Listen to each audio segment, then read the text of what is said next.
Jacob, thanks for joining me on the Steadfast Running podcast. Yeah, thanks for having me, Jonathan. The first thing I like to do is get to know coaches as the runners they once were or still are, as in your case. So let's go back 10, 12 years. You're in Kentucky, you're breaking Bobby Curtis's records. What was that whole high school running experience like for you? Yeah, so I mean, to even really go back a little bit further than that, kind of I guess set the stage for high school. So I started running when I was in fourth grade, and honestly, I did not like it. I wasn't very good. I didn't win a single race, even at, like small little grade school races until I was in the eighth grade. So it was like not something that I had immediate success in. Like I thought I was going to go play shortstop for the Red Sox. Like that's what I wanted to do as a kid. And I even played. So then I get to high school and had a really good freshman year. Basically went from like a 5-minute eighth grade miler to around 4:20 as a freshman while I was playing JV baseball. And then after my freshman year, our coach was like, look, like you could be really good. I think it's time to hang up the cleats and put down the baseball bat and focus on running a little bit more. And that was really when things kind of started taking off for me. Sophomore year, I had three like really good races, like the Great American Cross Country Festival was like a big one that we always went to out of town. And I ran really well there. I think I ran 15:20 as a sophomore there, which was, was the best time in Kentucky at the time. But then I got pneumonia, and my coaches, we kind of ended up coming back, having a decent end of the season. But then that winter, I basically had to totally shut it down and get like recovered from pneumonia. That messed me up pretty bad, and kind of spent the whole spring like just really laying the foundation for my junior and senior year. Looking back, it was like a total blessing in disguise. It kind of kept me from trying to run super fast as a sophomore and let me kind of focus on like, hey, what do we need to do to get you ready for junior and senior year, when that's when things really matter in high school, when you're trying to get recruited and things are going on like that.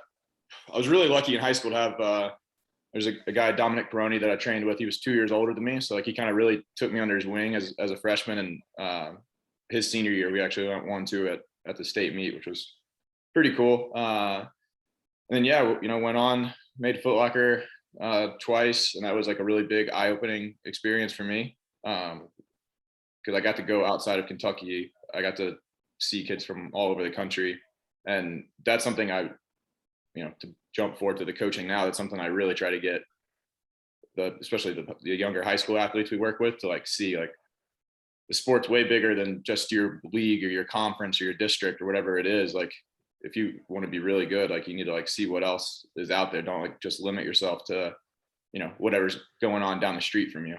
And that's one thing I was really lucky. I had a really good coach who opened me up to that pretty early in high school. And I kind of always tried to set my standard a little bit higher than, winning a regional title in Kentucky is cool and fine, but we want to try to be better than that and be able to compete with kids in Indiana and kids in California and everywhere in between.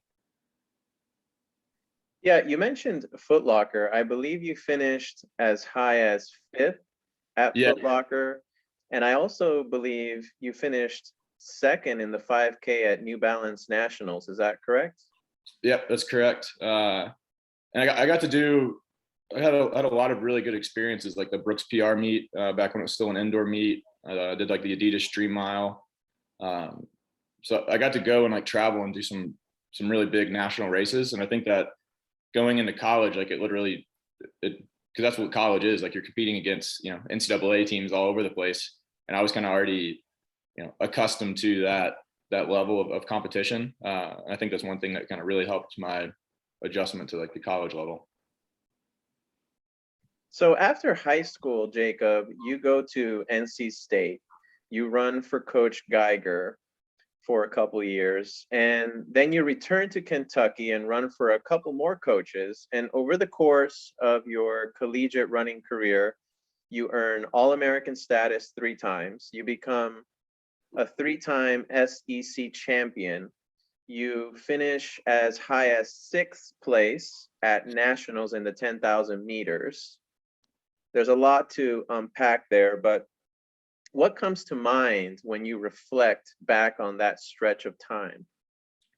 Yeah, so starting out, like going to NC State, like that was something I was super excited about. And looking back in retrospect, I'm still, even though I transferred, I'm really glad that I did it the way I did. Like I got that. I think if I would have stayed at Kentucky to start with, I would have never, I would always been wondering kind of like, what if? But yeah, I went to NC State, like Coach Geiger, he's great. I still see him at meets and talk to him, keep up with a couple of the guys I was teammates with there. It just wasn't a great fit for me athletically. I think like the style, like just like the style of coaching was a little bit different than what I was kind of used to.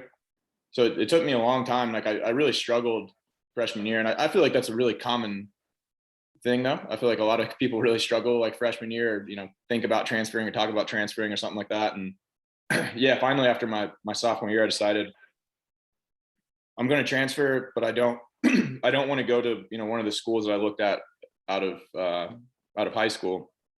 I pretty much only wanted to go to Kentucky, and Geiger was all right with that because they weren't a big threat to them in the regionals or anything like that. We weren't in the same conference, so he was totally understood like the situation, and yeah, he released me. I'm really glad that he did, and I was able to go in and compete right away.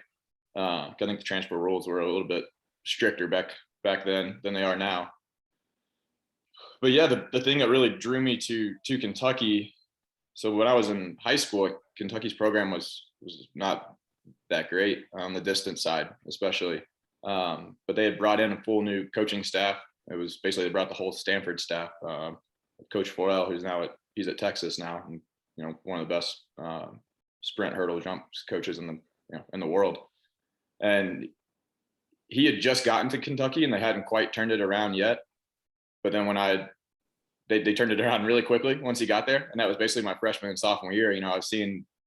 I'm 9 hours away, and I'm seeing guys that I used to beat in high school all the time, like running really well at Kentucky. And I was like, hey, there's something going on here. Like I want to go be a part of something in my home state. And I took a lot of pride in competing with like Kentucky across my chest. It's something that always meant a lot to me. Just like when I was in high school and go to those national meets, like I was usually the only person from Kentucky that was like represented at those meets. Like I always kind of took that as like a responsibility and something that like really really drove me. So transferring to Kentucky, like it worked out really well. Yeah, and you accomplished so much at Kentucky.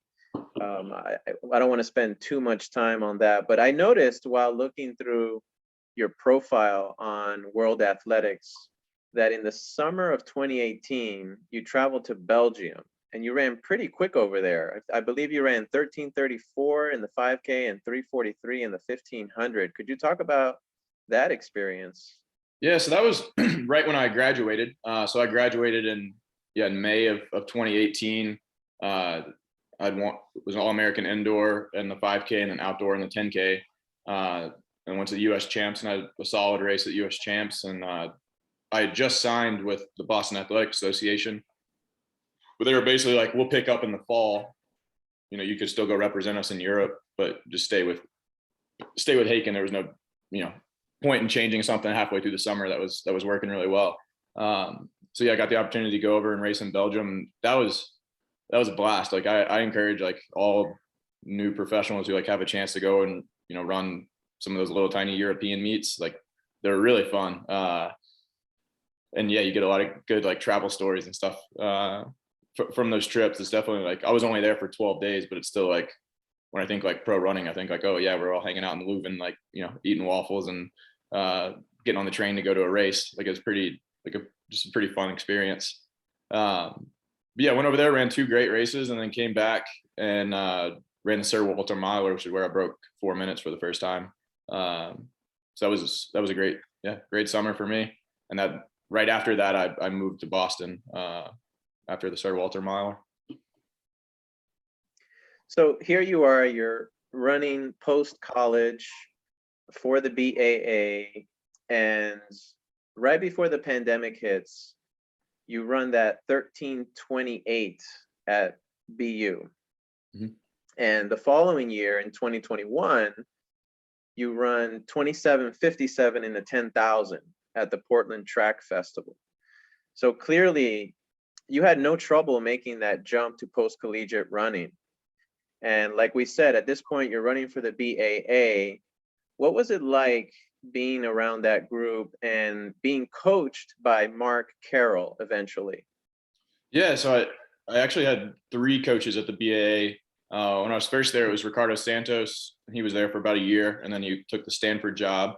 And then we had like a 3 or 4 month like intern period where Morgan Usini was our coach. She was like the assistant coach and like did all our like strength work and gym programming. And then Mark kind of came in and took the reins after they got to do like their full coaching search. And I really enjoyed my time in Boston. I really like working with Morgan and really liked working with Mark, especially, Mark also just has like great stories, and, he's a hard nosed like Irish guy, like, and I feel like we matched together like fairly well just because we were both like pretty stubborn and we're going to do whatever, it took to get something done. And I was running really well that indoor season right before COVID hit. I ran my 2 fastest 3Ks ever and my fastest 5K still that indoor season. And then I was really pumped for the trials and everything we're going to be that summer. And yeah, we're going to go do a camp and I was going to try to run a really fast 10K. And yeah, then all of a sudden COVID hit and, the world kind of shut down. And Boston was a really fun place to be when I'm 24, 25 years old. Boston's just like a cool young person's town, I guess, to live in. Like there's a lot of fun stuff to do. As soon as COVID hit, I did not enjoy it anymore. It was definitely a place that was, very strict with the rules, and basically it was we just sat we'd go out and run, and then we sit in the apartment all day, I guess, like what most people did. And it was very taxing on me, like mentally, I guess, because I'm somebody that's like always out trying to do something or go somewhere. Like I got to stay moving. So yeah, COVID was a pretty tough time for me, just mentally staying like motivated through that. Cause like racing is what motivates me to train. Like I really love racing and competing. And just knowing that was off the table for who knows how long, was kind of tough. But I got in like a lot of good training. I basically just started running 100-mile weeks and just kind of almost doing like marathon training, just trying to build up like a big engine. And then, yeah, it kind of came time for me to leave Boston. Like I was kind of I was ready to leave the city of Boston more than the BA, the team, just because COVID was not good to me there, I guess. And professional running, you only have, X number of years to do it at a high level. And at the time, yeah, I was 25, 26. And, I was like, all right, I probably have 3 or 4 like really good solid years left ahead of me. What can I do to set myself up to run as fast as I can? And at that point, like I didn't think it was in Boston anymore. Like all my PRs had come either after altitude camps. Like we had been in Flagstaff at a camp right before I came back and ran the 3K and the 5K PRs, or we're straight out of an altitude tent doing a long stint in an altitude tent. So I really liked Flagstaff. So basically packed everything up, sold everything that didn't fit in my CRV, and yeah, drove to Flagstaff. And yeah, I got here about a year and a half ago and been here since. Looking at what you've done at the 10,000, sub 28 qualifies you for the Olympic trials. Now you finished in 17th place at nationals the past 2 years in what appeared to be slow tactical races. Have you determined that your finishing kick is perhaps a limiting factor, or that the US is too deep in the 5K and 10K right now, and that with your grind it out mentality, perhaps you might have a better shot in the marathon? Yeah, so I kind of figured I'd always end up at the marathon. I mean, the guys at the top of the US right now are very good. You got to be able to run, yeah, basically 27 flat or better. And you also, if you're in a 28-minute race or a 27:45 race, you better be able to close in a 55 or faster, 4:10 last mile. That's what it's going to take to run with guys like Grant and guys like Klecker. And it's a very talented, deep group. And, the United States, it should be a very hard team to make. Like if it's not a hard team to make, the US is doing something wrong, with that being the case, like, yeah, it was like, I really enjoy road racing. I did the marathon to Chicago in October. And coming back to the track this season, I thought I would come back to the track a lot smoother than I did. But I really struggled with track this season. I don't know if it's because like I had focused on road stuff for so long. Like, I just couldn't seem to get my track legs back. So like, yeah, my times this track season weren't that fast. And I think going forward, like, I'm definitely going to be more focused on the marathon, especially as, 2024 trials and stuff get closer. Like, it's really only, it's not too far out. It's only about a year and a half from the US trials for the marathon. So like, that's something that, you can't just wait until 3 months before to start getting ready for. So definitely started to shift my focus that way. Like you said, you made your marathon debut last year in Chicago. You came in 12th place, 7th American. You did beat guys like Chris Derrick and Clayton Young. Your time was 2:15:49, but it was a really hot day. And you clearly have the potential to run closer to 2:10, given your 10K time. We know your goal is to fight for a spot on that 2024 Olympic team. Who have you surrounded yourself with now to help you along? Yeah. So kind of looking at the marathon, like, the marathon's such like an unpredictable race, that like anything that can happen at the trials. And that's definitely going to be like, that's my number one, like, long-term goal. It's only a year and a half away is to be ready for the 2024 marathon Olympic trials. Like, I've already like kind of started looking at stuff for 2023 and like just kind of programming out in my head, like, when I want races to be and what I want to do. And it's all with the thought of, all right, I'm probably getting ready for a January, February marathon at the beginning of 2024. As far as like who I've surrounded myself with, like, I really don't think there's a better place to train for a marathon than Flagstaff and the whole US. Maybe Mammoth Lakes comes close, but yeah, I mean, we get to train at 7,000 feet. We got endless dirt roads. We have Lake Mary. If you need hills, you can find hills. If you need to drop elevation, you can drop down in 45 minutes and, run on a super fast road loop that's only at 3,000 feet, where we do that's where I did like a lot of my marathon long runs and workouts, and I was getting ready for Chicago. So like, facility wise and training wise, like, I don't think you can beat Flagstaff for a training setup. And then like people wise, being around dark sky is great. I have like Matt Lano, who's a veteran marathoner, and also a guy like Bia Sambasa, who's probably one of the best half marathon guys in the United States. He won the US road circuit. It's like a year-long road circuit last year, and he's also very good at 5K and 10K on the track. So having him to train with, having Matt to do like a little bit more marathon focused stuff with, and then also like just being in Flagstaff there's always people here. If you need to link up with somebody for a long run or a workout, I probably can't count the number of sub 2:15 guys that are, constantly in and out of town training for marathons. You show up to the long run, there can be 20 plus, pros there all ready to kind of work together, which is pretty awesome. I don't think you get that high level of a group anywhere else than a place like Flagstaff or maybe Colorado Springs or Boulder. There's not very many places in the world where you get that. Totally agree.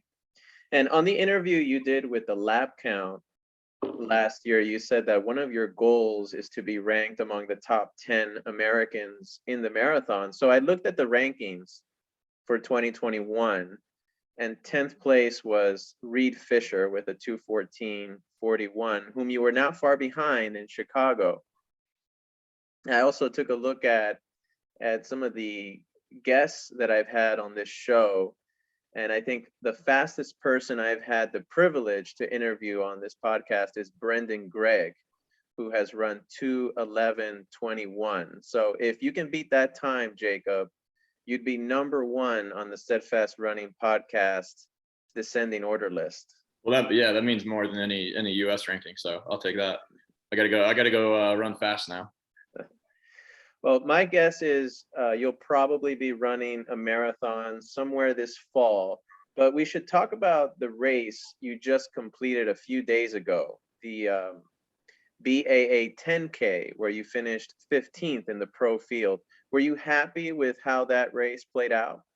I was happy with how I competed. It was a very like internationally stacked field. So I was pretty happy with the way I raced. Like I beat a lot of good guys that I, either haven't beat in a long time or people that I've, even never beat previously before. So I was happy with that. And I think I raced very hard. I mean, I don't think it's any secret. My last race was probably the worst race I've ever had. I took dead last at the Portland Track Fest 5K. I split what I split for 5K in the 10K road race, on the roads at halfway was about what I ran for a track 5K a couple of weeks prior. So I was very happy to turn things around because I really didn't have a very good answer for what had happened in Portland, just like probably just a very bad race. So I was glad to kind of turn things around, and like I really committed to racing the group of guys.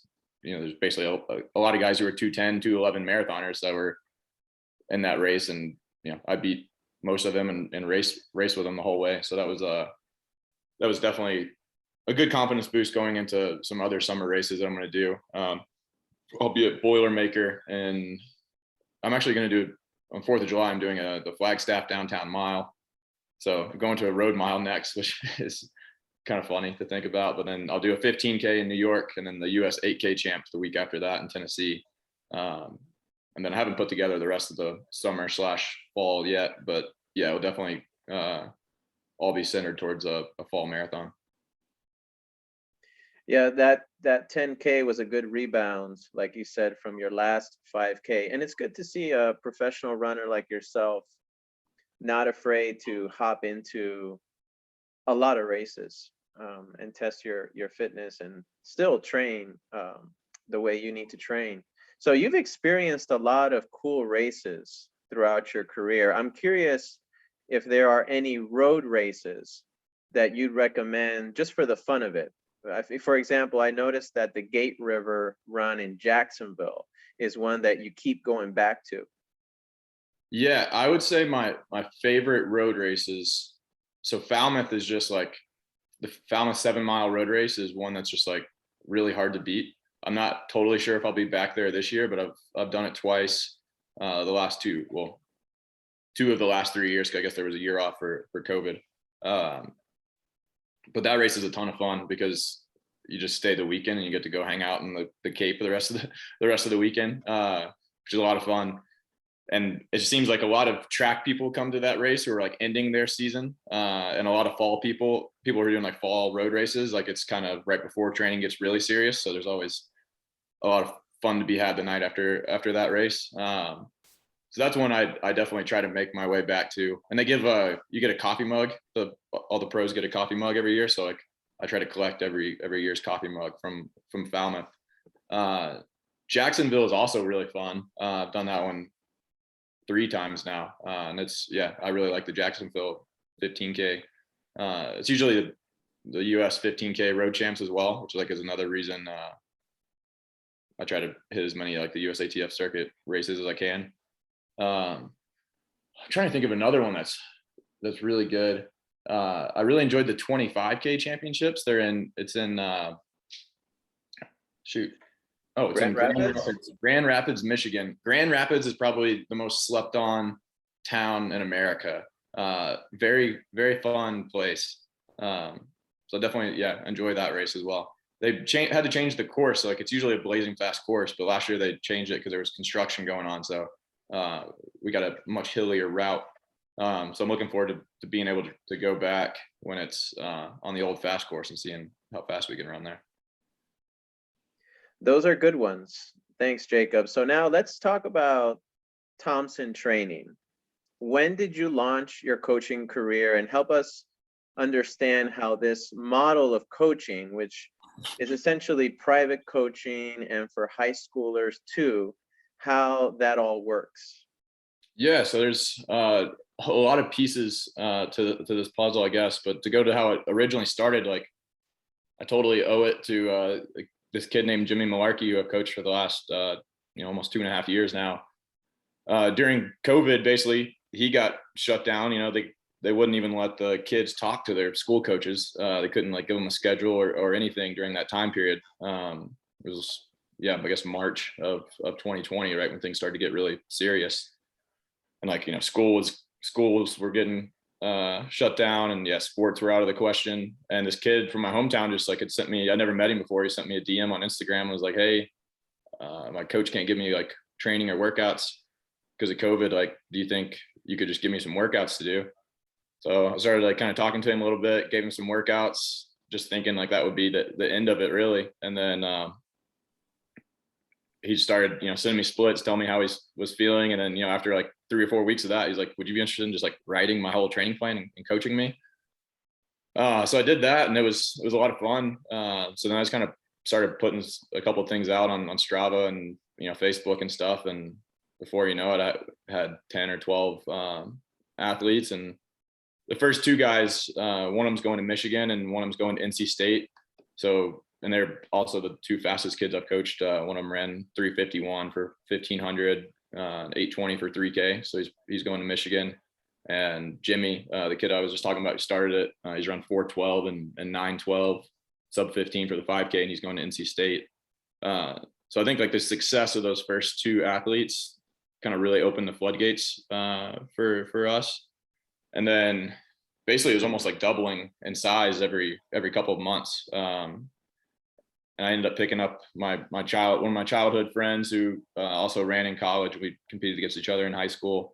He was coaching at a high school at the time and working a job. And basically once it got big enough that I needed help, he kind of came on full time. And so, since it's been 2.5 years now, and it's been a lot of fun. I've learned a lot of lessons and got to work with people from all over. I think we've been in 28 states in the US, and then a couple of different countries as well. So it's fun to get to talk to people from all over. And I see training as like a huge puzzle.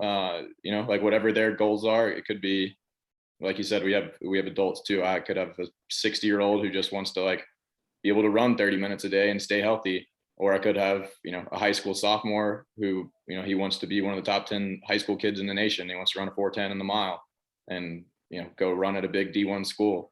Or we could have, a 6th or 7th grader that's like just getting into the sport, and like we want to make sure they're like having fun and like building a good foundation so they can actually train when they, get to high school.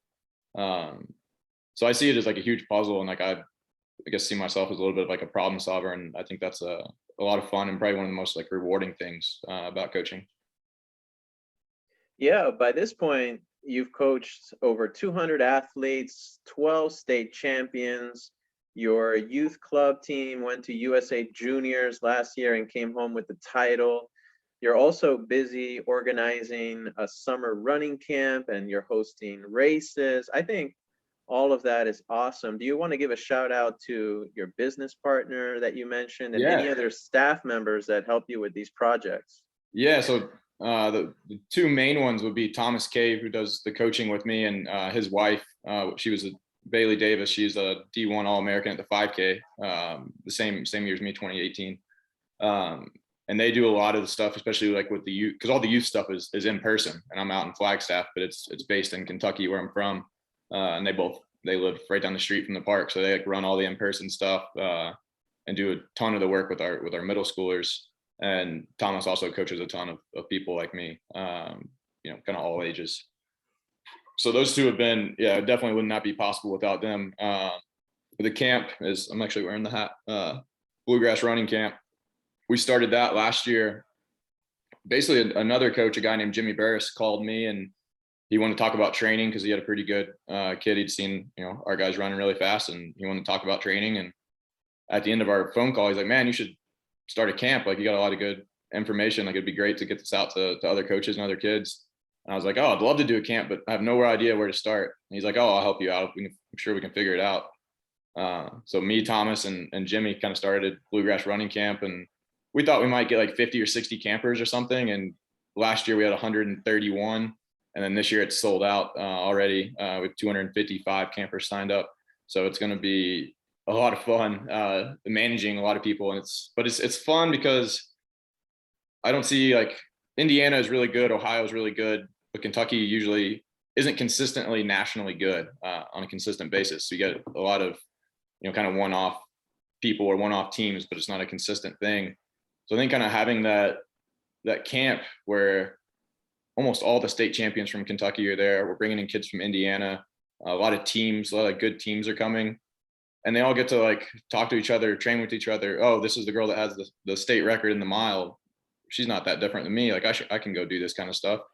I think that's really good. You get the top 4 or 5 boys in the state all running together for a week in the summer, and now they're friends and want to push each other at meets.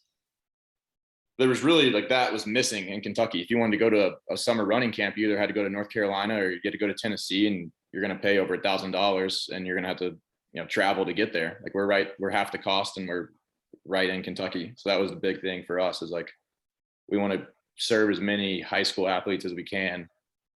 We bring in good speakers. We bring in the University of Kentucky, University of Louisville, Eastern Kentucky, some of the smaller schools, because like not every kid's going to go run D1. Like we want to have D2 and NAIA and those kind of schools have representation there too, and let their coaches come in and talk and meet the kids. So if you come to camp as a sophomore, like you're going to get to hear from all these coaches and all these good speakers, and see how the best people in the state train, and all your counselors are the guys who were state champions 2 or 3 years ago.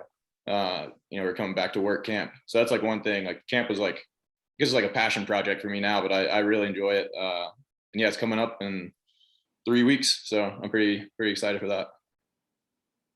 For sure, you have uplifted that community, and the impact you're having on those kids, you probably won't realize it until years down the road. I ask all coaches in one way or another to define, to the best of their ability, what coaching means to them, because some of us might view it as a career path.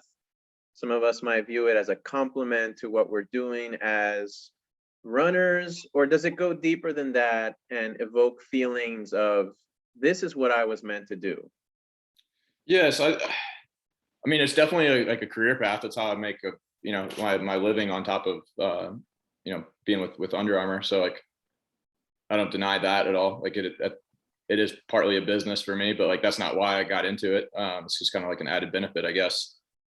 But yeah, I was lucky enough to have really good coaches, like especially in high school. Like I was probably the best coach I ever had. His name is Brian Lilly, and I still talk to him every single day and run pretty much everything I do, even as a professional by him.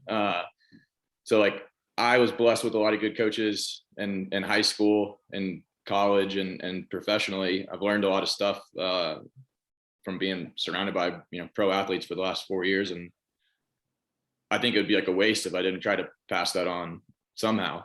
So I kind of see that as like a responsibility or a job. And it's one that is really rewarding. Like my favorite feeling is having like there's a kid I coach in Boston who, when we started, like he might've been able to go to like a really small school and, walk on or something like that. But he wanted to work really hard, and he was worked with him for 2 years, and yeah, he ended up running close to 4:20 in the mile, and got his 5K down to 15:30. I think he was like a barely under 18 minutes when we started. He's like a 17:40 type of guy, and he was able to go to the school he wanted to go to, and like you could see it like click once he got a couple like months of training under his belt. He's like, oh, like I can do this. Like this makes sense. Like I understand the why. And kind of seeing that like light bulb come on in their heads is like the biggest reward for me.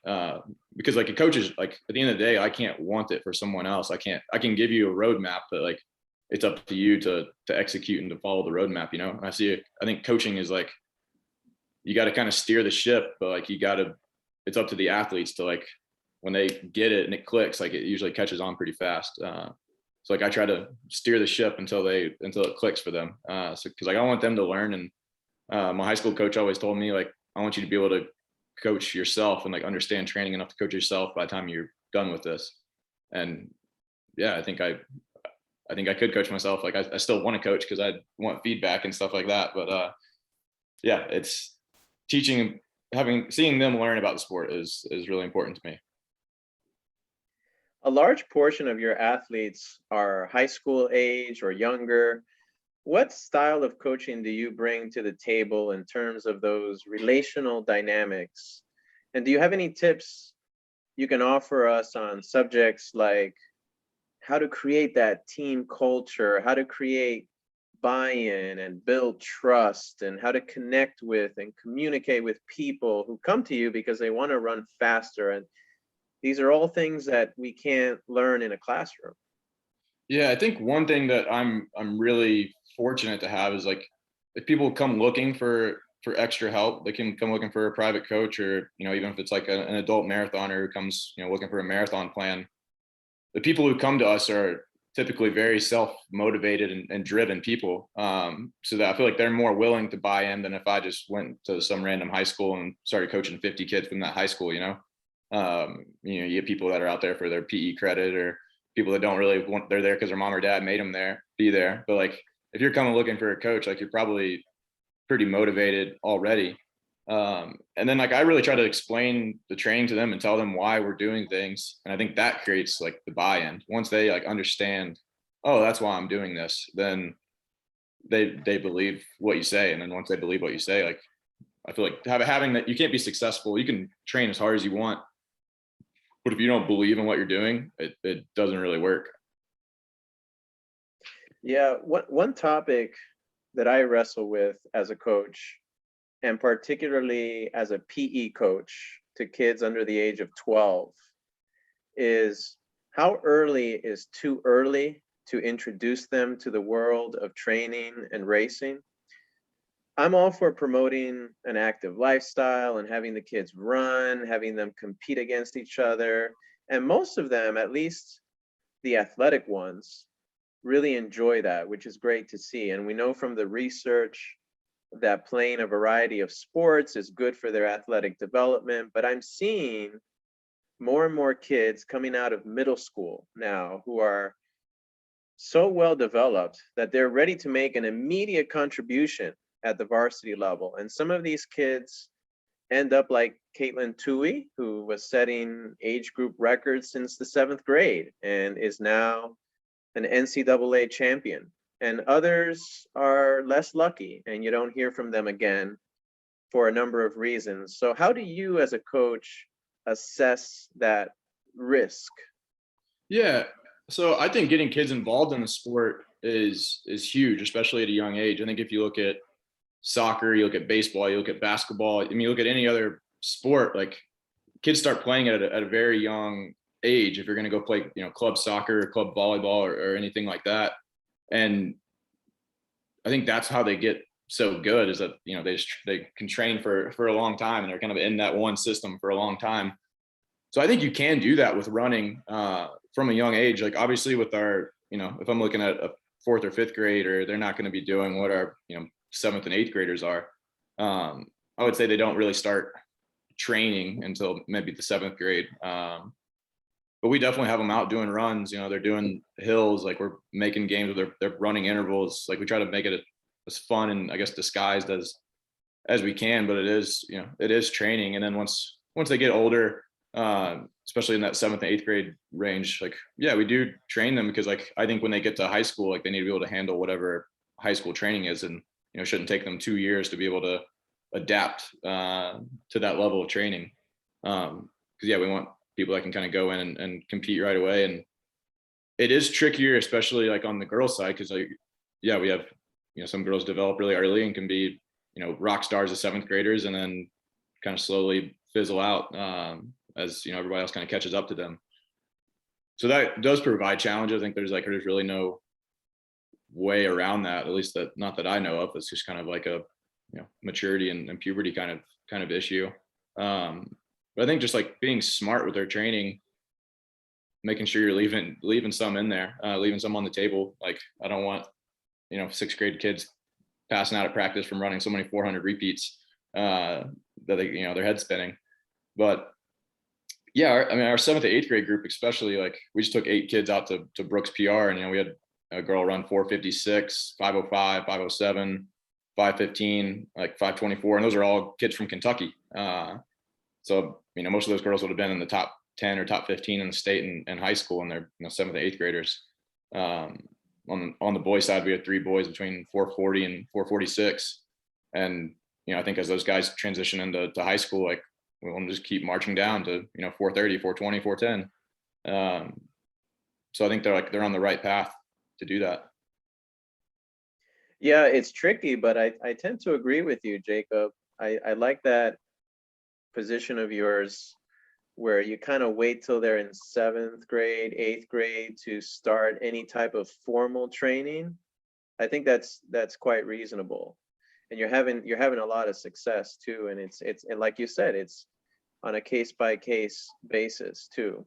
You got to Yeah, I read. mean, with the younger kids, like, I mean, yeah, we do have them sprint and we have them do hills and we have them like we try to watch their form and make sure they're like running all right. I wouldn't send like a fifth grader out for like a 6 mile run where he just has like kind of crappy form the whole time. I'd rather keep him on the turf field and have him do like diagonals, and it's basically like a disguised tempo run or something like that, where, he kind of has to have good mechanics and kind of working in smaller bouts, just breaking it up. And then, yeah, like sometimes we'll go like, all right, we're going to do a trail run. We'll just go kind of far around on the trails, and it's just good for them to be out. We're not out running like a steady pace or anything like that. But just getting them like really introduced to the sport. They see what the older kids are doing. Like when we go to do drills and strides, they know what that means. Like I think kind of having all that like foundational stuff is really important. That's very well said.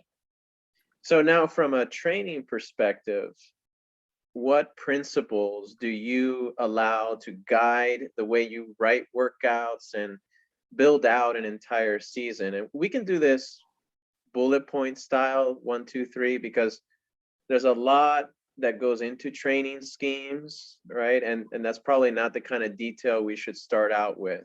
So like right off the bat, just a few training principles that you think might be universally applicable.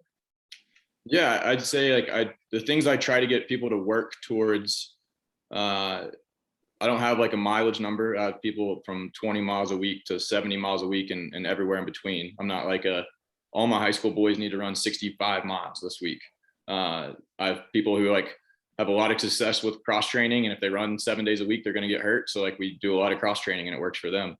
I have some kids who like really thrive on like VO2 race pace type workouts, and I have some kids that it destroys them. So we do a lot more threshold stuff. So I think you got to learn the athlete first. But as far as overall principles, like we do threshold year round, we sprint year round, and we train year round. And I think a training is like a spiral or like a tree trunk, like a cylinder that's gonna like each ring kind of builds on the previous ring. But those are kind of like the core. The emphasis may change depending on time of year, what we're getting ready for, what's going on, but we pretty much are always doing threshold, and we're pretty much always sprinting within at least once every 7 to 10 days. We're doing those two things.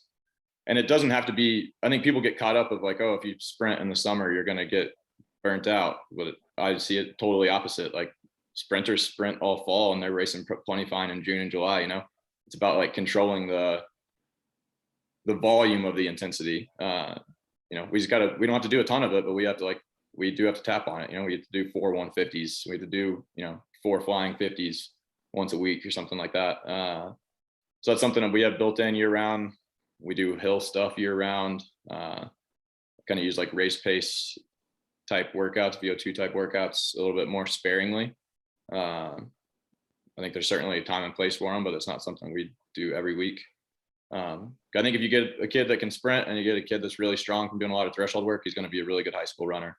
And then it's just kind of about fine tuning it to what's going to make them get to the next level, which, I've had kids who have gone all in on the threshold stuff and like we really hammer that and that works for him. Like I had a kid last year who just totally skipped the 15s. He went from a 16-12 guy to a 14-55 guy, and he didn't do that much like race pace stuff, but he was a total beast on his tempos and thresholds. And he saw himself as a really slow guy. He started the season as like a 207 or 208, 800 guy. And then I had him running quarters in practice and 55 by the end of the year. And I think that totally changed his mindset. And, he went and ran 903 and 420 and, skipped him over a minute in his 5K. I think part of it was just like, he'd always seen himself as like, oh, I'm like this aerobic guy. I'm like, yeah, you can be that aerobic guy. We'll definitely hit that, but you need to learn how to sprint. Like you need to learn how to how to break 60 in a quarter. And it was always there. I think it was more of like he needed somebody to tell him like, yeah, you need to, today we're doing 300s and you're going to run a 41. And once he was like, oh, I actually can do this. He's like, yeah, I'm not a 435 guy or 208 guy anymore. He's like, I can run way faster than that. But that's all about like just knowing the athlete really. So yeah, I guess that was a long answer so cornerstones is we sprint year round and we do threshold year round, but everything else is like pretty individualized to the person. I like it. It's amazing, really, how we can all have slightly different ideas, but on the whole, how similar training can look, especially once you get to the higher levels of coaching. And we've referred to some of your mentors in passing, like your high school coach, but now might be a good time to expand on how your past coaches and other mentors have influenced your current training philosophy. Yeah. All right. So yeah, I mean, like in middle school, I talk about doing those like disguised workouts and stuff. Like we worked out like all the time, but we were just at the park, like, and it was like a race to this tree and then back. Like we were probably doing 600-meter repeats and like we didn't even realize it. And so I think that's something I really took and like used a lot with the younger guys is like whatever it is, fartlek or whatever we're doing at the park, whatever loop we draw up, like just making it almost like a game for them. And then yeah, Brian, my high school coach, like he was just very thought out and like the X's and O's and like he understood the science of training very well. And like anything, like I talk about buy-in, like anything he said, like I totally believed because if I questioned him, he'd like pull up some research article and was like, this is why we're doing this. And I'm like, oh, all right. After he did that a couple of times, I quit questioning stuff. I totally believed everything he said. And then going to NC State, like one thing I really got from Geiger that I really like about Geiger is like he's such even when I see him now, even though I transferred away and it's I left there almost 10 years ago, like he'll still say, oh, hey, how's your mom?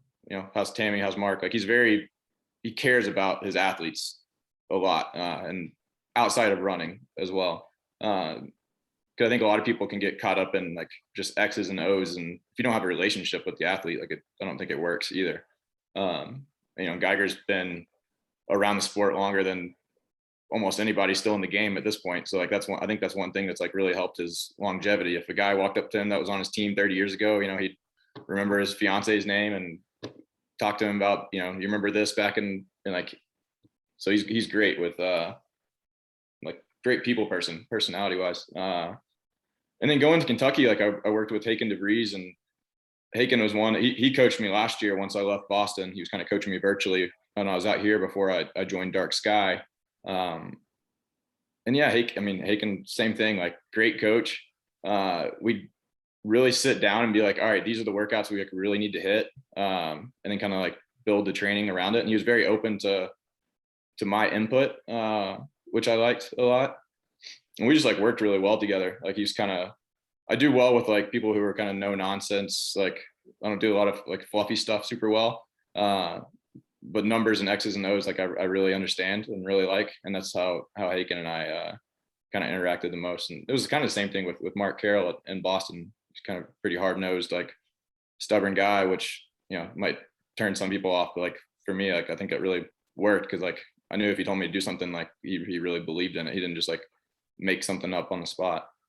So those are some like the big coaching influences. Like I try to learn as much as I can from everybody. So yeah, I guess that's a general roadmap. Oh, that's a great summary. And as a coach for your own education, are there resources that you try to tap into to learn more about the sport? Yeah, I try to read whatever I can get my hands on. Like my whole bookshelf is pretty much like running books. I talk to a lot of people. I talked to a lot of other good high school coaches. Like I've learned a lot of stuff from Timo out at American Fork. And there's a handful of other high school coaches I talked to.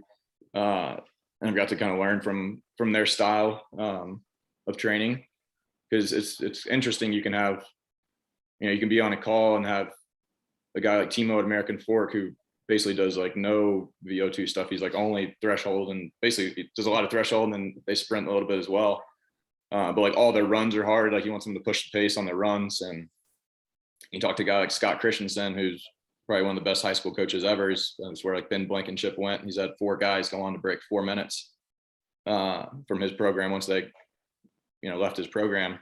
And he's an instructor for USATF, like coaches education. So I've talked to him a fair amount and bounced some good questions off of him. And he's a huge VO2 max. That's like, I think that's even his email address is like Scott VO2 max at, at Gmail or something. So it's just learning like different insights. And then, I think like different stuff works for different people. But just learning as much as you can from reading, from talking to other coaches, like seeing what works. Like just because you copy somebody's program doesn't mean it's going to work for you. I think you have to like kind of tailor things to your group of athletes to make sure it works. Yeah, and Scott was on this podcast. He was featured in an earlier episode, and I agree. He was a big influence on my training philosophy as I was coming off some hardcore Lydiard stuff. Yeah, he definitely takes a little bit of different approach where he's, really big VO2 max guy. And I've read a lot of his blips of his articles, and he has all his like coaching classes, and you can also find a ton of stuff on YouTube. I listen to a lot of I haven't gone out to it yet. I want to go out to the Boulder Running Clinic, where a lot of really good high school coaches speak. I think Jay Johnson puts it on. I think it's in January most years. But all their videos are all online. So like I'll watch those, or you get to hear from some of the best high school coaches all over the place. Let's delve into some of the finer details of training prescription, and let's use an example to help us. So you trained a certain way in college, for example, to get to sub 14 in the 5K. Let's compare what you did back then to how you would help a 17-year-old boy go under 15 minutes in the 5K. What are some of the similarities and differences there as you prepare for a fast 5K? Yeah, I mean, I think like training has a lot more to do with like what your last like 6 months has looked like versus like what your last 3 weeks has looked like. So I think that's one thing that I definitely credit like my running career to, is I've never had like a serious injury. I've been able to train pretty much consistently since I was a freshman in high school, which is like pretty rare. I feel like that's probably my biggest like talent. I don't have like crazy leg speed or anything like that. My talent is I can stay healthy and run a lot and kind of compound everything. But yeah, I think like you're trying to break 15 minutes in the 5K, like 17-year-old in high school, like I don't know, say they're running 55-ish miles a week or something like that. Like I kind of set things up in 3-week blocks. It's like we talk about those rings like building on each other. I try to have each ring is like a 3-week block, 3 to 4 week block in my head. And yeah, we would do some threshold stuff, whatever the appropriate paces for that are. We would definitely do some VO2 stuff in there, or running 2-mile pace. One thing I really like, and I've found like pretty good success with high school kids especially, is doing, I call it a structured fartlek, but it's basically like 300 on, 100 off. But like we'll run it at 3,200 pace or something like that, and you get a very short. So it's easy for them to like break it up in their head because it's only 300 meters at a time. But really we can get 3 or 4 miles of volume at a pretty solid clip. So I'll do stuff like that, or I'll do like 600 on, 100 off, 300 on. We'll do sets of that. Long run, I think, is like fairly important. I'm not like a huge, like everybody needs to go run 12 or 14 miles or something like that. But I want you to be able to run like 60 to 70 minutes at a under 7-minute pace if you're at sea level. That's a pretty good staple for us. And then we do like once every 3 weeks, we'll do like a true speed workout. It might be like 8 by 150 or 4 150s and then 2 300s or something like that. And that's something that I like ran fast a lot in high school. Like I ran a lot of 40-second 300s and 18-second 150s, and I was never like the fastest guy, but kind of that combination of strength and speed is what enabled me to be a good runner. And I think it helps you as well, because like I want a kid, if a kid can break 15 minutes, like they should be able to run whatever the equivalent to that is for the 2 mile and the mile and 800. So like I try to get athletes out of the mindset of like, oh, I'm a good 2 miler, but that's all I do, to being like, yeah, you might be able to run, or like the kid I was talking about earlier that, got down to 9:03, but hadn't broken 2 minutes in the 800 yet. And I was like, look, we got to go break 2 minutes in the 800. Like you should be able to do that. I don't want you to be just a 2 mile guy. And I was like, if you want to win the state meet, like you need to be able to close well too. So like you have the strength side, but we need to work on the speed side. Cause I want guys to be able to run equivalent performances. Yeah. From 800 all the way to 5K. So we kind of hit on all pieces of that training, from, speed endurance work all the way to steady state and easy runs. That's awesome. Let me follow up on that with a question. So you said you break things down into these 3 to 4 week blocks. When you are putting these blocks together, a lot of coaches talk about phases of training and how they're transitioning from one phase to the next. How do the workouts, like say a threshold session or a VO2 max session, how would they look in an earlier phase of training? And again, this is 5K preparation versus how it might look when you're 2-3 weeks away from your big race.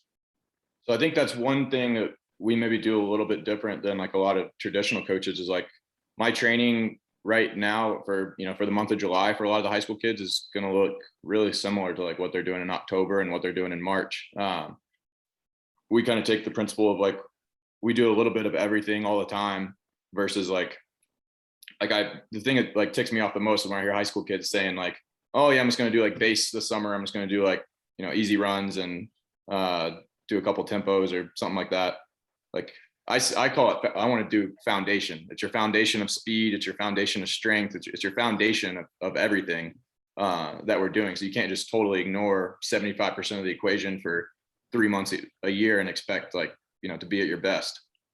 So yeah, the training, like the workouts change, but there's all those elements are pretty much always there. There's always going to be the threshold workout we might be doing like Ks on a minute versus doing a 4 mile tempo run, but like we're still doing some type of threshold work. Yeah, the speed stuff may change or get a little bit more intense closer we get, but like, I still have kid going to the track today to do 8x150. Like you can't just not run fast for 3 or 4 months and expect to be able to pick it up in the last, month of the season or something like that. It doesn't need to be a lot and doesn't need to be, insanely fast, but like he needs to be able to go and, run some 28-second 200s in the summer if he wants to be able to run 26-second 200s in the spring, Yeah, so what we're talking about here is periodization, and I think you gave a great example of how, yes, you're touching on all the different energy systems, but a threshold session early on might be Ks on a minute, and then you would eventually progress that to a continuous 4 mile tempo, right? Yeah, so I do a lot of things on duration. So like the goal is to always try to get them to get close to 20-ish minutes of work in. So like, if I'm working with a girl and her threshold pace is maybe 620, well, she's probably doing, 800s and 310 then. If I'm working with a high school boy who's a little bit better or quicker, and say his threshold pace is closer to 5 minutes or 5:10, well, yeah, we're probably doing like 310 Ks or something like that. And we'll do, 6 reps. So it's 18.5 minutes or whatever that comes out to be. And then eventually we'll build up and, we'll do like 2x10 minutes at tempo pace. And then we'll do, 2x2 miles, or, we might be a 2 mile. And we kind of build up to wanting to do like a 4 to 5 mile, like continuous threshold run at some point. That's one thing I got from being out here in Flagstaff. And Mike Smith does a ton of, I think people see Mike Smith and NAU, and same thing with Jerry at Bowerman. People see both of them as like, oh, like all they do is run 120 miles a week and do a ton of strength stuff. Well, yeah, that's true, but you don't see, little Abdi is out there running, 52 seconds, 51 seconds for quarters and practice. All the Bowerman guys are doing all out 300s, once every 10 days. So I think people like, yeah, they get too hyped up on, oh, we're only going to do slow threshold stuff because that's what all these other people do. Like, well, they do that, but they're also, they're sprinting and they're doing, 150-meter hills, and they're doing all this other, like, they're doing fast wickets, for 60 meters and stuff like that. And yeah, I think like keeping all those parts in there, especially as a high school kid, like if I feel like a lot of high school coaches look at it and they're like, all right, we got this like 10-week season, like this is a linear line for 10 weeks, and like that's all like I care about. I start working with a kid as like a sophomore. I see this as like a 3-year ramp. Like I could care less what they run as in their sophomore track season. I want them to be ready for whatever is next and whatever is next. Like, so I'm always trying to think like, where does this workout set us up for the next workout? It's kind of like my mindset, I guess, when I write training versus like, oh yeah, what can I do to make us as good as we can in the next 10 weeks? And then like, we'll start from scratch next time. Yeah, you have the big picture in mind, and you're absolutely right. You can't neglect the speed work, the neuromuscular coordination work. That should be in your program at all times. So just to make sure that I appease our marathon audience who might be feeling a little left out right now, what are common mistakes that you see the marathoner making these days that could be from just lack of knowing how to prepare the body for that distance? I think the biggest thing you see, everybody bonks, right? Like I think you got to practice. You practice how you race. So like that was one thing. I mean, knock on wood, I had no issues at Chicago with fueling, and I think that's because like I feel like if you talk to marathoners, you get people who are like super obsessed with fueling, and then you get the other camp that's like, like I'll figure it out. I'm not that worried about it. I was like pretty neurotic about it, and like I'd drive the morning before my long runs to like set out tables and bottles if I was going by myself and didn't have somebody to go with me.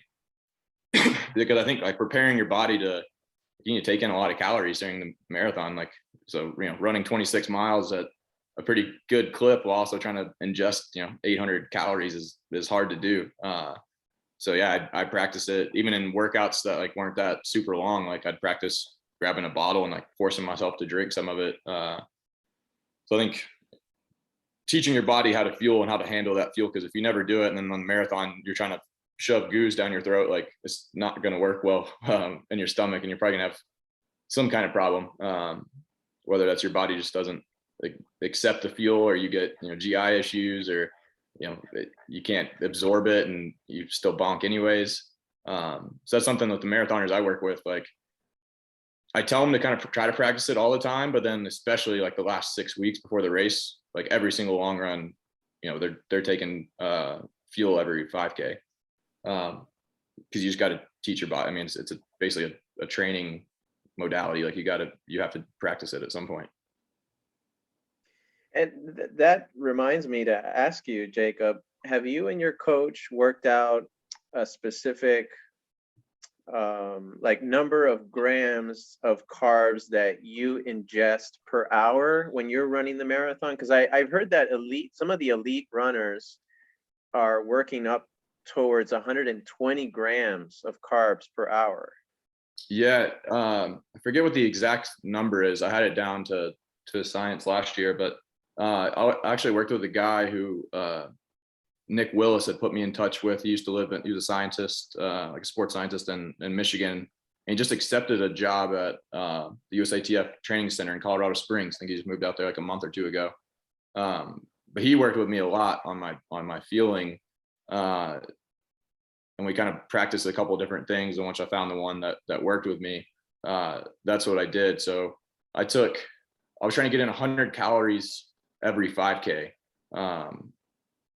I forget what it comes out to in grams, but yeah, I used the Morton, and I skipped the first 5K because he said it takes about 30 minutes before your body is like ready and willing and able to take in to like accept it. You try to take it the first 5K, it might cause GI issues later on. Yeah, so starting at 10K, I would take 100 calories of Morton in a bottle. And there was like a water ratio he wanted me to use as well. I forget the exact number off the top of my head, but yeah, I was trying to get in 100 calories every 5K. So Okay. roughly 700 calories. Yeah, yeah. And for the average runner out there listening to us, it's good to aim for at least 60 grams of carbs. That's like the bare minimum, and that would be like taking 2 gel packets per hour. So one at the 30-minute mark and one at the hour mark, just in case anyone is wondering. We're not dietitians, we're not nutritionists, so that's our disclaimer here. To wrap up, Jacob, I thought it would be good fun to finish with some rapid fire questions. So let's try to answer these in 10 seconds or less. And there's a lot, so we got to run through these quickly. What do you All think? right. I'm ready. All right. Favorite type of workout? K's on a minute. Favorite indicator session or confidence boosting session before race? Any distance you choose.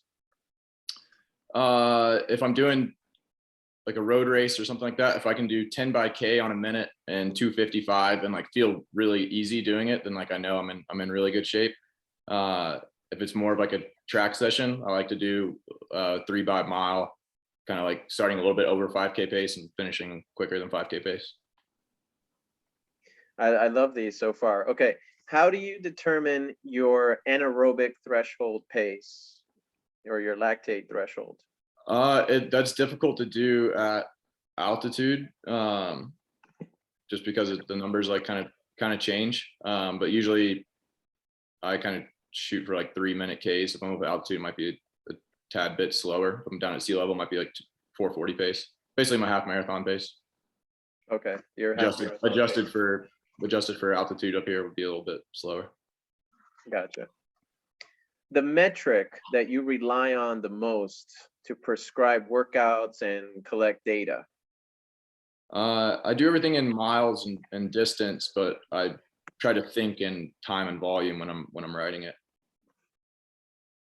One example of modifying someone's training to account for individual profile. Like I'll break a lot of stuff up. So like if you can't do 12 straight, we might do sets of 4 or something like that if you're not quite at that level yet. If that answers the question exactly. Yeah, totally. I see what you mean.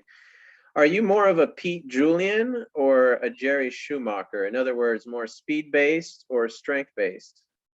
I guess more strength based, but I think you can't get away from the speed either. And I think Jerry also does a lot of speed that people just don't know about.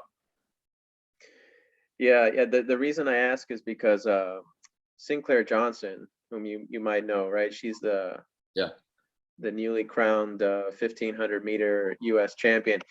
She went to the Pete Julian system, and so I hear, because she's a little more speed based, she's having more success under Pete.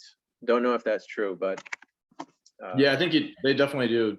The training is definitely different, but I think Jerry still does speed too. Yeah. Okay, one way to improve running economy. Run more. Okay. How slow should you run on your easy days?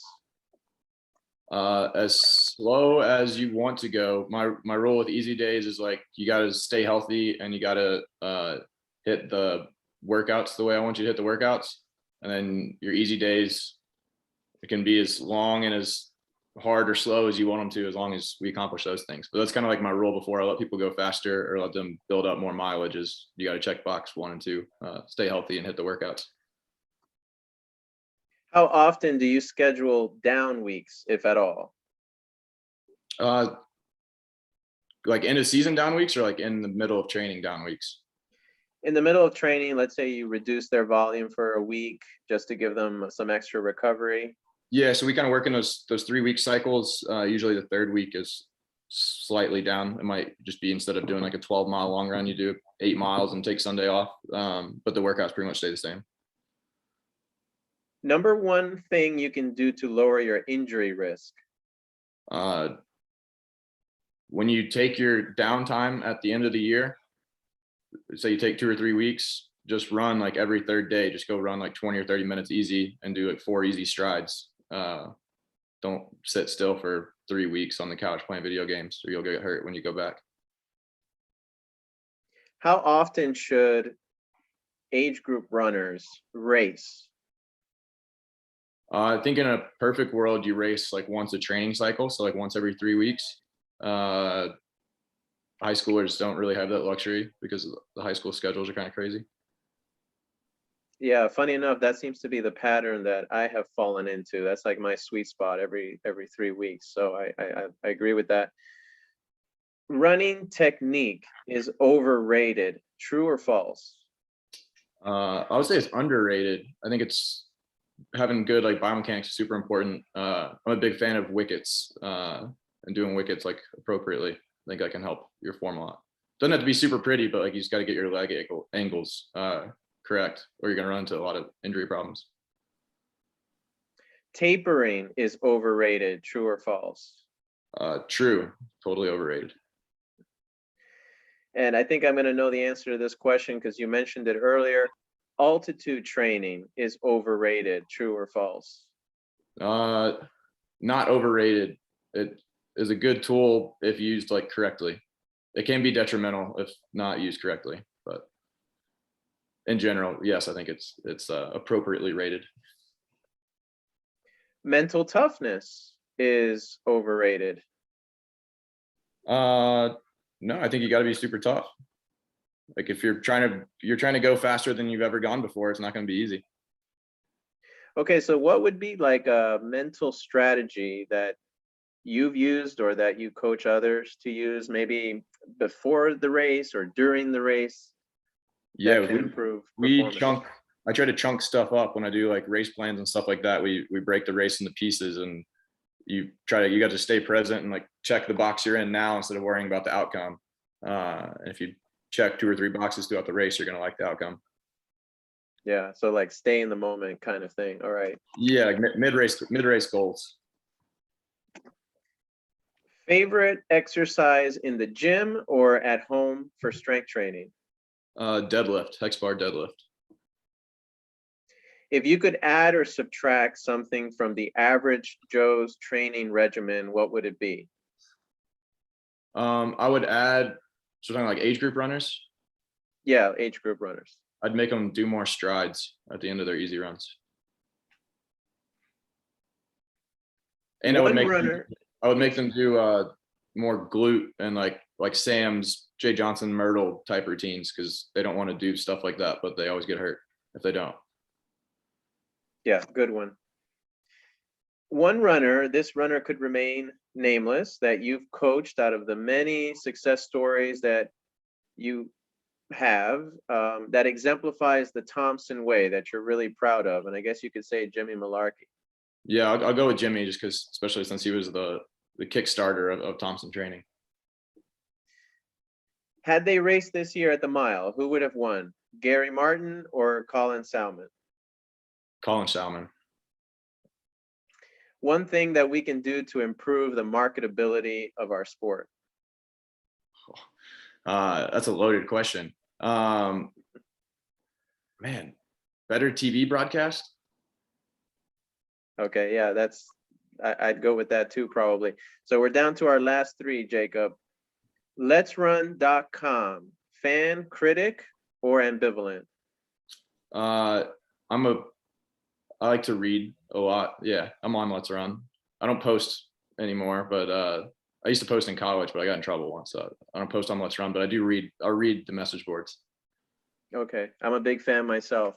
Yeah. Next one, these are more personal questions now. Do you like morning or evening runs?